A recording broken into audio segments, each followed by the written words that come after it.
빈 그물. 이용희. 봉의산 산책길이다. 언제부터 깨어 있었는지 숲이 요란하다. 담장이는 손을 뻗어 하늘로 향하고 새들은 이리저리 난다. 밤새 울지 못한 때문인지 목소리 또한 만만치 않다.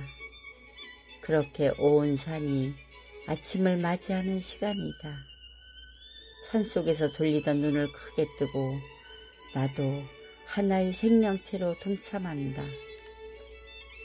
언제부터인가 이 시간조차 내게 없다면 나는 삶을 포기한 것과 마찬가지라는 생각이 들었다.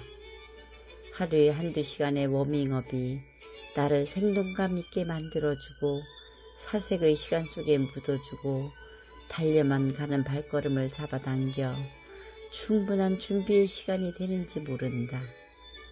그래서 이 숲속에 서 있을 수 있다는 것을 즐기며 살아간다.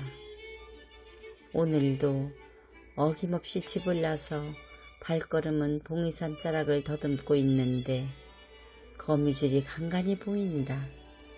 어떤 모양은 둥그런 그물 같아서 마치 그물주머니를 쳐놓은 듯하고 또 어떤 것은 이리저리 구겨져 있어서 마치 거들여다만 그물 같기도 하다.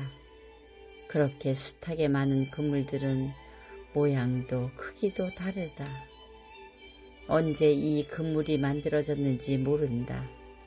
또한 그 그물을 친 거미의 모습도 보이지 않는다. 그렇지만 그 그물이 기다리고 있는 것은 분명 거미의 맛난 식사를 위한 어떤 곤충이지 않을까.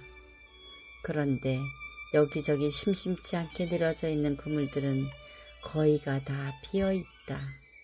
남보다 일찍 지던 나뭇잎 몇 개만 걸려서 흔들리고 있거나 작은 나뭇가지들이 엉켜 있을 뿐 거미가 먹음직한 곤충은 없다.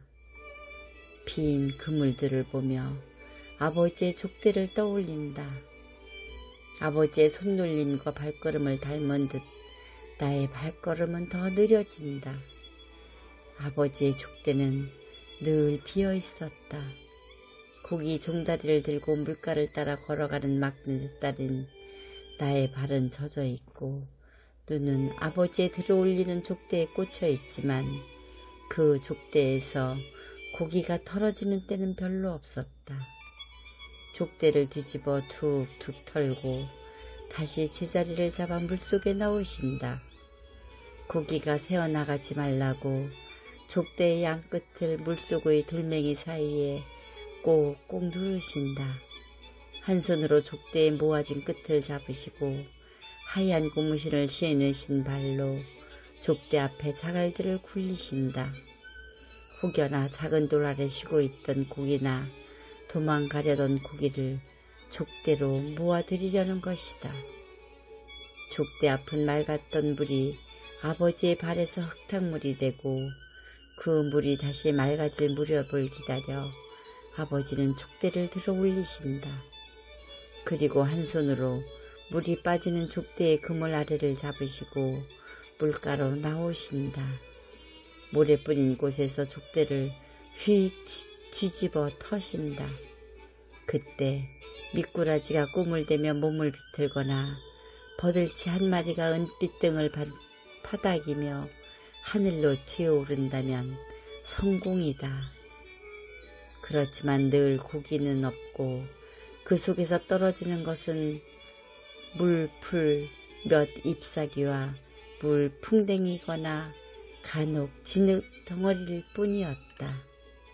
나는 혹여나 그 진흙 덩어리 속에 작은 미꾸라지라도 한 마리 들어있지 않을까 하여 비벼보고는 했지만 그도 허탕일 때가 더 많았다. 그러다가 새우 한 마리라도 파닥이며 뛰는 때면 얼마나 반가웠는지 몰라 소리를 지르고는 했다. 아버지, 새우예요, 새우. 이것도 종다리에 담아?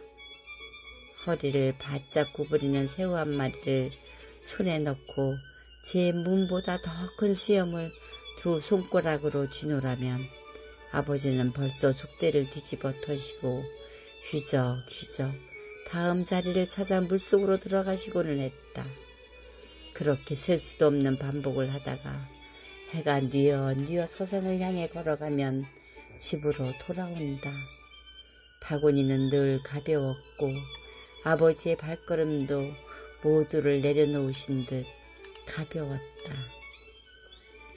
나의 일상에서 빈탕은 이렇게 나를 가볍게 했고 그 가벼움으로 날아다니듯 일생을 살았는지도 모르겠다.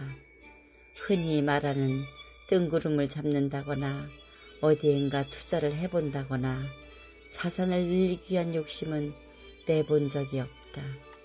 복권은 손가락으로 셀 수 있을 만큼 사보았지만 역시 허탕이고 빈탕뿐인 휴지 조각으로 버려졌다. 어릴 적부터 친구들은 잘 뽑는 또 뽑기조차도 나는 되지 않아 또를 뽑아본 적이 거의 없다. 캐러멜이 쌓여진 종이를 푼다. 또자가 쓰여있는 작은 종이 조각이 나오면 동전 하나로 또가 안 나올 때까지 두세 번씩 뽑아 캐러멜을 두세 배씩 먹을 수 있는 또 뽑기조차도 되지 않았다. 또 뽑기를 하던 친구가 주인 몰래 살짝 열어보다가 확률이 없으면 다시 접어 내려놓고는 하던 일들을 내가 배우지 않은 것도 지금 이 자리에 나를 멈추게 했는지도 모르겠다. 아버지의 비어있는 고기 그물망을 바라보며 어릴 적 내가 느꼈던 것은 무엇이었을까? 아버지의 그물을 더 큰 여울이나 강에 띄우지 못한 것을 원망하거나 남들이 더 큰 그물을 탐하여 본 적이 없는 것도 이상한 일이다. 나뭇가지마다 그물을 내리고 먹이를 기다리는 거미들은 이 아침 무엇으로 아침 식사를 하게 될까? 곤충이 없는 빈 그물을 바라보고 돌아가는 그 거미의 식구들은 가장을 어떤 모습으로 느끼게 될까? 이슬이라도 실컷 먹을 수 있는 이 숲속에서 새들에게 물려가지 않는 것만이라도 행복하다고 느끼지 않을까? 빈 탕만을 바라보던 내 손이 비어있는 것이 부끄럽지 않은 것은 아버지의 빈 그물이 조금도 부끄럽지 않았기 때문인지도 모르겠다. 그래서 작은 꽃 하나에도 환성을 지르고 바람 한 점에도 고마운 내가 되어 있는 것은 아닐까. 돌아오는 내 손이 비어 있어도 부끄럽지 않아. 오늘도 가볍게 현관을 나선다.